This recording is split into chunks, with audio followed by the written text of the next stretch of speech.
Бұл жаман хабар ғой. Қытай Тәжікстанның баштағы Тоолу Бадахшан областына өзінің аскерін кіргізді. Bir бурчуна. Аскер неге? Тәжікстандың қарызын төлей албай қалған үшін. Қытайға болған қарызын. Қытайға болған қарызын төлей албай қалып, жер менен есептешті. Атамбаев айтпады ба? Қытайдан кредит алам, инвестиция алам дегенге қарсы шыққандар көкмей дегенге шейін барды.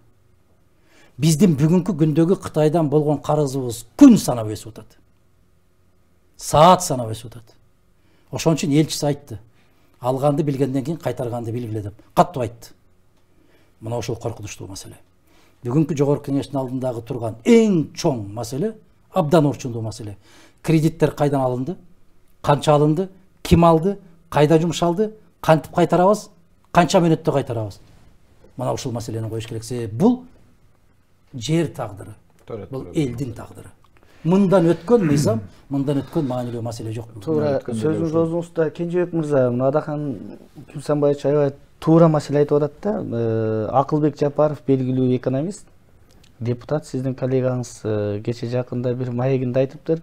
2010-жылга чейин Кыргызстандын Кытайга болгон тышкы карызы Кытайга 2% болчу, бүгүнкү күндө 44%га өстү. Болуп көрбөгөндөй. Баракелди. Ким алды ошону? Эми парламент силер өкмөттү дайындайсыңар. Өкмөттүн ар бир мүчөсүн премьер менен баш кылып, ушул маселеде жогорку кеңештин толук парламенттин укугу бар да, көрсөтмө бергенге, талап кылганга ушул жагдайда кандай иштер бар? Толук бар. Мына кече парламенттин жаңы өкмөт, Абылгазиевдин өкмөтү өтүп атканда ушул маселе көтөрүлдү. Ошол сиз айткан Акылбек